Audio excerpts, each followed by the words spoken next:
Major takeaways the Bengals can take from the Super Bowl where the Eagles dominated the Chiefs, plus the latest on Tee Higgins, what he said about staying in Cincinnati, and much, much more right now on Enter the Jungle.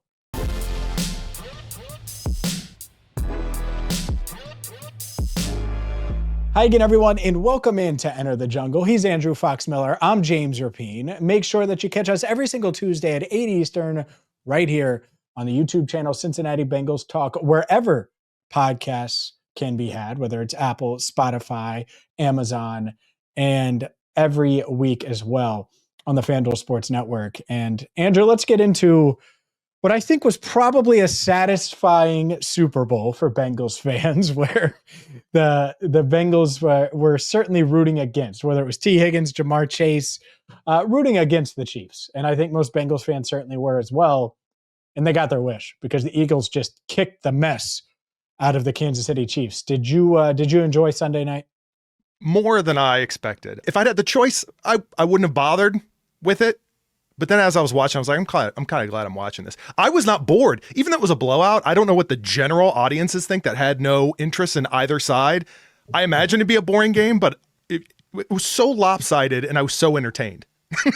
Were you really? Yeah. I was bored, bro. I was thinking, I literally was like, man, I wonder if I should watch episode 2 of The Boys to hit you we right. got to get you on board right with where, The Boys. yeah, you want me to watch that. And, I'm watching The Penguin right now. I actually have multiple shows that I'm trying to juggle. And it's like, man, I should be doing this. Obviously I didn't. It's the Super Bowl and you just never know. But like not even at halftime, I'm like, man, it's Sunday night. Like I could spend my time doing. So why were you so entertained? I'm confused. Just watching Mahomes not know how to handle the pressure. Just watching, it just looked like a completely different team. It's not a fresh narrative to say that, hey, this Chiefs team, this offense, they're, are they really the team this year? Are they really playing that well this year? I get all that. Forget that. I just liked watching the complete collapse. Call me a hater, whatever you want. I don't know. It was something interesting to me, even if it was the Eagles, and I don't really have a big rooting interest in the Eagles. Yeah, I totally get that. I do. I think the pressure part of it for Bengals fans was really something where it's like, all right, Pat, Joe deals with this. And to a lesser extent, but I certainly think that a lot of fans enjoyed that element of it where he just looked lost. I mean, he had happy feet. That's how Joe described it, as happy feet in the pocket. He had happy feet like crazy. I thought he was seeing ghosts. That second interception was wild. Anyways, let's get into, because this is not a show about the Chiefs, even though I think a lot of you probably took some satisfaction in the result in Super Bowl 59. But what's one takeaway, Andrew, that you'd have? And it could be about the Eagles, the Chiefs. It could be about both teams. That if you're the Bengals and you're this Bengals front office, coaching staff, that you want to hammer home to them as they go into a really important offseason. It's a case study. It's something that you should be monitoring, trying to copy, trying to emulate. I mean, we can talk about the players that they've drafted, the players that they have under contract, what their playing average per year, all that. But this Eagles team, they won a Super Bowl in 2018 for the 2017 season. But they won a Super Bowl in 2018 with a different roster and different personnel. So you can't tell me it's solely coaching, solely their quarterback or any of that. That's a good front office. Like, what else can you say? The right people making the right decisions in that organization. It's so funny because the main takeaway on Monday, like after the Super Bowl and Sunday night, was trenches. Howie Roseman prioritizes the trenches. And that's not wrong. Obviously, they were dominant in that area. You know who prioritizes the trenches as well? The Kansas City Chiefs. They certainly have prioritized the trenches, so much so that they traded Tyreek Hill to use that money on offensive line help. So much so that they paid Chris Jones a whole lot of money. And so to me, it isn't that simple. But the main takeaway I would have is you pay your good players. The Eagles, you pay your good players. The Chiefs obviously pay their good players. You don't have to overthink it. And there's going to be a lot of discussion. We're going to get into Tee Higgins and Trey Hendrickson coming up in a minute. The Eagles are paying Jalen Hurts $52 million average annual salary per year. A.J. Brown, $32 million. Devontae Smith, $25 million. Jordan Mailata, $22 million. Landon Dickerson, $21 million. They have multiple guys. They have 6 guys making $20 million or more. They have a tight end making $14 million. They have Saquon Barkley. So you're talking about tight ends making top market money, 2 receivers, multiple offensive linemen, your quarterback. Pay your guys. And then obviously you got to get it right in the draft. Duh. Whether or not the Bengals keep their guys, guess what they're going to have to do this offseason and next offseason and the offseason after that, and any year they want to win a Super Bowl and build their core. They're going to have to get it right in the draft. It goes without saying. Of course you got to get it right in the draft. No one's going out there to get it wrong in the draft. And so this idea that, the Eagles, they only prioritize, they didn't just prioritize the trenches. They kept their good players. They drafted Jalen Reagor, who I bet a lot of people watching don't even know who that is. They don't even know who Jalen Reagor is. Former TCU wide receiver. They took him ahead of Justin Jefferson. Did you know that? They took him ahead of Tee Higgins, ahead of Brandon Ayuk, ahead of all these guys. And guess what? They got it wrong and they made up for their mistake. And I think that's the other element here. You might get it wrong at times. Like the Chiefs, they got it wrong, I would say, with some of their weapons, some of their decisions. I think letting Orlando Brown Jr. was the wrong move. Letting him go was the wrong move. They should have just signed him. He would have loved it there. Obviously, he loves it in Cincinnati now. But these teams, they're going to, especially the Chiefs, they're going to retool some. And if you're the Bengals, you could do the same exact thing, retool, but you got to keep your own guys and then build around them. And that's what the Eagles did. And that's why they made it to the Super Bowl 2 years ago, lost, didn't get back there last year, retooled a bit, and boom, they're Super Bowl champs. Yeah. I don't like this. I don't know. There's this sort of thought, fair or unfair, from my side, that Bengals almost go to the draft thinking, well, now this is how we retool. It's not bargain bin. It's not lottery ticket. These are players that you're acquiring and you're going to have to develop. It's going to take work and nothing's a guarantee. You should be operating in free agency as though the draft is a bonus at this point if you're the Bengals. So I hope that their approach is going to be retooling in free agency, plugging in whatever gap they need to plug in with quality. You're going to take some swings, to your point. They're not all going to hit the way you want.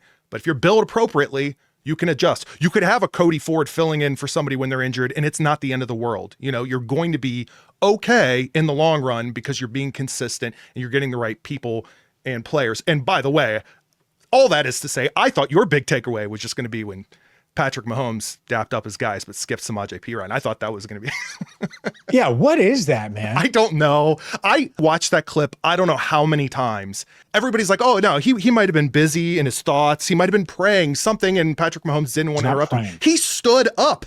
Yes. They're like, oh, he skipped other guys. But they were looking down. They didn't even acknowledge the situation. Samaje stood up like he was being greeted, and nothing. And I get it. He saw Travis, so he's naturally drawn to Travis. Maybe Travis Kelce played his last game. But then dap up Samaje. And he walked away. Samaje is still like, don't do that to my guy. Samaje is he's so quiet, makes plays. And by the way, would have caught that pass that DeAndre Hopkins dropped at the end of the first half. DeAndre Hopkins. Good Lord, man. Watch he ends up in Cincinnati somehow, but I think that guy is washed. washed. One guy that better be in Cincinnati and is actually friends with DeAndre Hopkins. Well, it's number 5. We're going to talk about Tee Higgins and what he had to say about potentially staying in Cincinnati coming up next. Welcome back to Enter the Jungle. He's Andrew Fox-Miller. I'm James Rapien. And let's get into what Tee Higgins had to say. He's set to become a free agent next month, Andrew.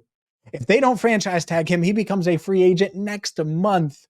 And he sat down with Joe Danneman of Fox 19, and he said this: in March, that's when things start ramping up for me with free agency coming up. I would love to be here in Cincinnati. I love it here. I love my city. I love the fans. I love the coaching staff, everything that we're building, but it's out of my control. And he hesitated there before saying, but it's out of my control. Big smile on his face. What do you think? How do you read this? When you watch the clip, when you read the words, are you confident that T is confident that he'll be in Cincinnati. Yeah, for anyone watching or listening, if you want to watch that clip, it's Fox 19 Joe on X, on Twitter. I couldn't help but think that Tee, and it's a Tee's nature, but I felt as though Tee, the energy was much different than Trey, Radio Row mode Trey Hendrickson talking about his expectations in the offseason. Very, very much different than his quarterback, Joe Burrow, and sort of the energy he's bringing and the thoughts on what he expects out of the offseason. Again, that is sort of Tee's nature, but it something doesn't align. Something just felt a little off. I don't know. Maybe it's just me. I think Tee wants to say, obviously, I want to be in Cincinnati. If these idiots don't pay me, I can't control it. Oh. Because he's done everything he can do to stay here. Sure. He changed his agent. Think about it. He fired the top NFL agent, basically. It's not the headline, but David Mulugheta, when you're going into free agency, that's the guy you want. If I was a free agent, I would want David Mulugheta because he's getting you paid. Sure. And I think Tee realized that was probably not going to happen if David Mulugheta was representing him. He would not stay in Cincinnati. So he switches agents. He has Jamar Chase's agent, Rocky Arsenault, in Alliance Sports. If a deal doesn't get done now, after Joe has said all the stuff that Joe has said, and Tee clearly wants to be in Cincinnati. Yes. That's why he said it's out of his control. He's done everything he can. He's not going to play for $20 million. Okay? He's not. He's worth way more than that. If that's the case, the viewer out there that's making $80,000, go tell your boss you want to stay for $40,000 because you're happy with your job. No one's doing that. No one's taking that kind of haircut. And that is the same. It is the same for Tee. He wants to make that 25 to 30 million per year. Doesn't mean he wouldn't get more on the free agent market. But I think he's like, hey, I can't do anything else. And I'm trying to stay here. And I deep down think Tee wants to be in Cincinnati. I don't think that's just for the cameras.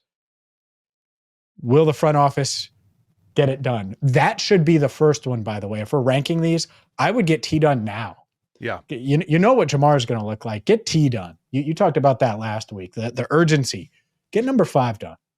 Yeah, the urgency, I don't know. Maybe it's a bit strong to say it this way, but sort of the courtesy. And what I mean by that is I don't want to hear, I swear, James, I don't want to hear a story about how Tee personally called the front office to at least have a conversation because he's not getting any calls back. I don't want to hear those weird, wild stories about you know what I mean? Like miscommunication, the stuff you've heard from players past.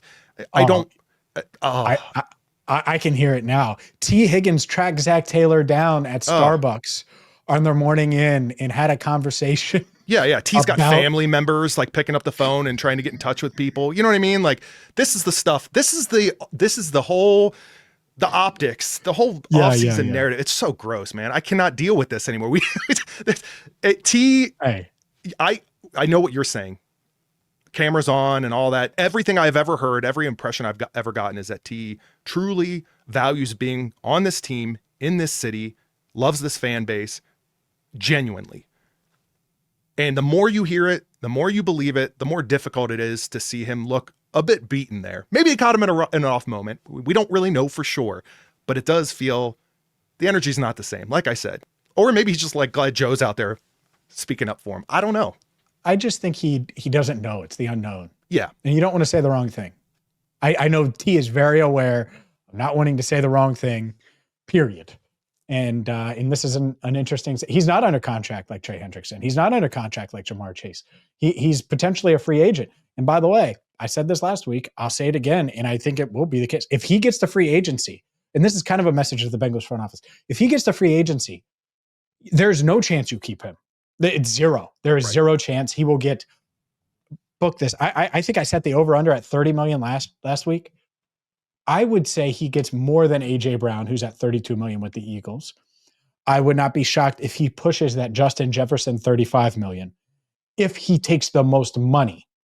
And that's because there's going to be so many teams. There's no clear-cut wide receiver 2 in this free agent class. It's Tee Higgins, and then it's Chris Godwin coming off of an ACL, who's older and in not ascending like Tee who's just turned 26 years old. So, T, if I'm the powers that be, I wouldn't let you get to free agency.